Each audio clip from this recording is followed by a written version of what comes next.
Europe 1, on va se gêner. Le livre de la semaine. Nina Bouraoui qui a écrit Sauvage, un putain de bouquin. Le mec qui se rattrape, tu sais quoi. Nina Bouraoui a écrit Sauvage, et c'est chez Stock, un nouveau roman que vous avez lu. On commence par vous, Christine, ou par Stevie. Stevie, tiens, il y a longtemps que vous n'avez pas commencé. Allez, ouais, je commence. Eh bien, c'est l'histoire d'Alia. C'est un monologue. On est en Algérie, en 1979. C'est une jeune fille qui se pose beaucoup de questions, déjà qui a vécu un drame, puisqu'on va apprendre la disparition de l'un de ses amis qui s'appelle Samy, qui est son confident, son meilleur ami en fait, et ça va tourner à l'obsession. Elle va le chercher, mais en plus on ne sait pas comment il a disparu, son ami, parce qu'on sait que il voulait se battre, enfin on est en Algérie encore une fois, il voulait se battre contre quelque chose, etc. Donc il a totalement disparu dans la campagne, et elle vit et elle va se développer autour de ça. Alors pour moi c'était c'était long à lire. Toi aussi. Un peu longo. Non, c'est pas ça, mais c'est trop religion, la gamine se pose trop de questions, surtout elle peut pas se poser les questions de son âge, qu'elle aille jouer au ballon, je sais pas. Pour une petite fille. Mais c'est bien, si vous voulez, c'est bien écrit, y a rien à dire, c'est sympa, mais c'est lourd à lire, c'est pesant, c'est... Ouais, t'as aimé quoi? Non. Christine. Moi j'aime bien Nina Bouraoui, elle le sait d'ailleurs, j'ai soutenu ses premiers romans, mais là je suis vraiment dubitative quoi. Alors c'est en fait, ça m'a fait l'effet d'une petite musique qui est agréable, mais alors totalement soporifique, hein. Je devais me pincer pour pas tomber dans le coma en gros. À la page 25, je savais toujours pas ce que le livre racontait, je suis ravie que tu m'aies éclairé Stevie. Je m'en fiche un peu quoi de tout ce qui est écrit là-dedans. Stevie, c'est le troisième frère Lumière. Ouais. Hein. N'en doutez pas. Tu vois, je m'en fous de la sœur de la narratrice, de ses dons surnaturels, de la boîte de feu dans le ventre qui explose, que je m'en fiche un peu du Samy qui a disparu. Puis alors, vous vous souvenez, avec Salman Rushdie, j'avais fait un scandale en disant qu'il mettait trop d'adverbes. Et alors là, pour le style, en revanche, là j'ai vraiment badé parce que là, je vous ai mis en rose au fluo.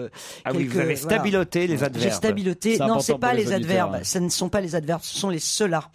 Cela l'excitait quand il disait cela, j'ai déjà ressenti cela, c'est cela le bonheur, cela me faisait penser, pour cela mais, cela arrivait, pas honte de cela, cela lui aurait. Et là je me dis merde, l'éditeur quand même aurait pu, parce que ça se fait quand on est éditeur. Mais pour défendre l'auteur, c'est quand même une jeune fille qui parle. Oui, mais il y a trop de cela. On parle pas avec des cela. Quand on est une jeune fille, on dit ça ou tu vois. Mettre ceci. Ça serait pas un comportement de sociopathe de souligner toutes les répétitions de cela dans son bouquin? Non, c'est que voilà, j'ai un peu sur un truc là. Pour en revenir à ce style qui s'est vraiment pollué par des phrases sans verbe, hein, vous savez, des mots qui sont entre deux points.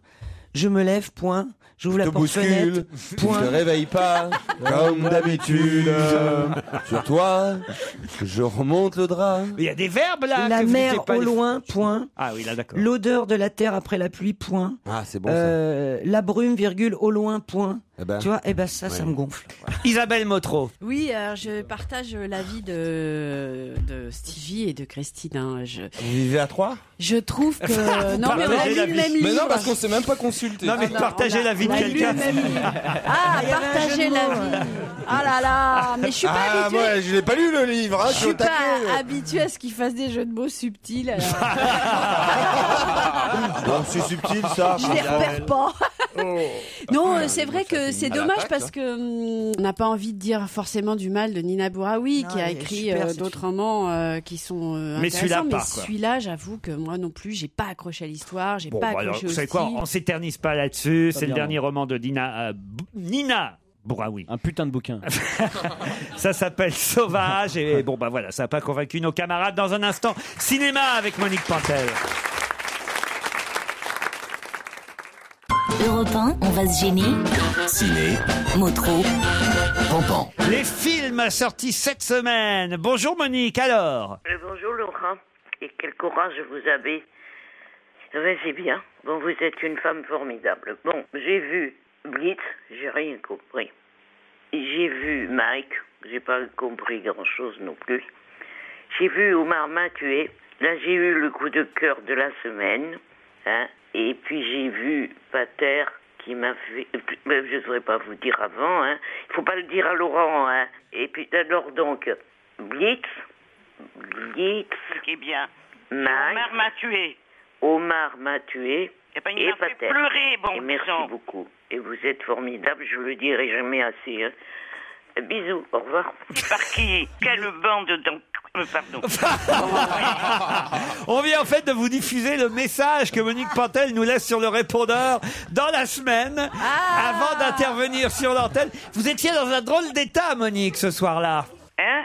Le problème, c'est qu'il était 14h quand elle a laissé le message. Quand vous nous laissez des messages, là, c'est après l'apéritif? C'est avant? C'est quoi? Mais je sais pas, c'était avant, sûrement. Bon, Omar m'a tué, il m'a fait pleurer, Omar. Ah, c'est vrai? Ah, c'est magnifique. En plus, après la Projo, au coin de ma rue, je les ai vus. On me les a présentés. J'ai vu Sami Bouajila, qui est génial, qui joue le cœur à vif, le malheureux jardinier accusé du meurtre de sa maîtresse parce qu'il savait pas bien parler français. Il aimait cette femme, mais ça fait rien, on l'a accusé, paf, pouf. Et j'ai vu le vrai jardinier, le vrai Omar. Il était là aussi. J'ai été émue comme jamais. C'est bien le cinéma. Et grâce à vous, quand même, Laurent, j'ai des bonnes émotions, des grandes émotions. Ah ben on a vu que vous étiez ému quand on a entendu ce message. Isabelle. Ah oui, c'est très étonnant. Alors j'ai vu dans la presse qu'il était un peu contesté, le film, parce que c'est vrai que c'est un film très édifiant, trop peut-être, on dit. Mais non, quel imbécile. Mais voilà, moi j'ai suivi j'étais à 100% pour, quoi. Et j'ai vu qu'on lui faisait quand même un procès dans le sens que ce serait très très très partisan. Mais en même temps, il explique tout à fait que ce ne sont que des faits. C'est-à-dire que le film est construit avec vraiment que des faits, des déclarations qui ont été faites, qui sont absolument Mais on va faire certaines. une analyse de l'ADN retrouvé. Oui, alors il paraît et que ça a déclenché ça. Et alors là, il va être innocenté. Merci Dieu et Allah. Mais c'est incroyable, ce film. Quand on regarde ça, on sort de la salle, on est révolté, quoi. Révolté et très ému aussi. Et ouais, Bouajila, vraiment, c'est un grand alors, film, quoi. Ça tombe bien, en plus, c'est un film en partenariat maintenant. Je peux le dire avec Europe 1. Je l'aurais pas dit si vous aviez dit que c'était nul. Mais bon, alors, on a fait un bon choix. Pater, le film d'Alain Cavalier qui avait été présenté à Cannes je l'ai déjà dit. Avec Vincent Lindon et Alain Cavalier. Alors c'est un très très grand film selon les critiques, hein. Mais c'est fait pour les têtes pensantes, dont je fais absolument pas partie. Ouais, vous êtes emmerdé. Moi, je me suis emmerdé. Je pense que je m'emmerderai autant que vous, pour tout vous dire. Moi, je le crois, Laurent. Alors moi, j'étais très étonnée parce que à Cannes, quand il a été diffusé pendant le festival, il y a eu 17 minutes d'applaudissements debout, une ovation debout, donc après la fin du film. 17 minutes. Donc moi, je m'attendais. Déjà, en plus, j'aime bien Alain Cavalier, honnêtement, et donc je m'attendais à un truc bouleversant, extraordinaire et tout. C'est un bon film. Il y a des choses très étonnantes. Bon film, mais enfin, c'est quand même pas 17 minutes. Qui sont en train de parler. Oh non, parce qu'il y a des bons moments. Non, il y a des moments étonnants. Moi, je suis assez d'accord avec Monique là. Allez voir Lindon discuter avec Cavalier pendant 1h30. Merci, mais moi, j'appelle pas ça du cinéma. Non, je trouve qu'il n'y a pas que ça. Ça s'arrête. Non. Là, je me trouve sévère. Mais c'est vrai que par rapport aux critiques dithyrambiques, bah franchement, voilà, c'est un peu disproportionné. Alors on passe à Blitz avec, bon ça c'est un tout autre genre, hein, avec Jason Statham. Moi, j'ai pas tout compris. Hein. Ah oui. J'ai compris que c'était un flic, bien baraqué d'ailleurs, qui cherche un tueur de flics. Voilà. Mike, un film de Lars Blumers avec Marc-André Grondin qui sera dans On n'est pas couché samedi soir. Eh ben, ça commence très bien, parce qu'il joue bien à un Grondin, là, il joue très bien. Mais ça se gâte, parce que ça devient le misérabilisme le plus total, et c'est d'une tristesse, je vous raconte pas la suite, parce que vous iriez vous flinguer. Hein. On peut pas recommander ce film à des dépressifs. Il y a quand même des moments marrants dans le film, quand ils ont un petit côté pied nickelé. Je l'ai vu, hein, puisque j'ai reçu Marc-André Grondin. Il y a quand même un petit côté marrant quand il y a l'équipe des bras cassés qui veulent braquer une banque.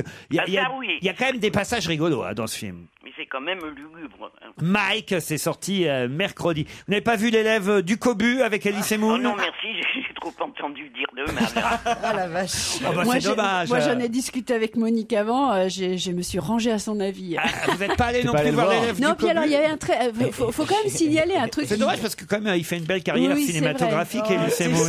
Mais là, mais il faut quand même signaler un truc qui est vraiment des coulisses de critiques de films. Il y a eu très très peu de projections de presse. Et ça, c'est toujours très mauvais signe. En tout cas, la bande-annonce, ça donne envie. Oui, mais c'est le problème de la bande-annonce, si tu veux. C'est que tu peux pas t'y fier, quoi. Ouais, c'est le but de la bande-annonce aussi. Le but est le problème. Bon, non, mais on peut peut-être aller voir l'élève du Cobu, c'est peut-être marrant. Oui. Faut pas avoir de préjugés. C'est sûrement marrant. Non. Oui, c'est sûrement marrant. Moi, j'ai un préjugé contre. On a bien compris. Non, mais en même temps, ça vaut pas le coup d'en parler là parce on a vu l'affiche, on sait ce qu'il y a dedans. Donc voilà. Alors on retient surtout Omar m'a tué, c'est sorti mercredi. On remercie la Jeannie Longo des Salles Obscures, Monique Pantel.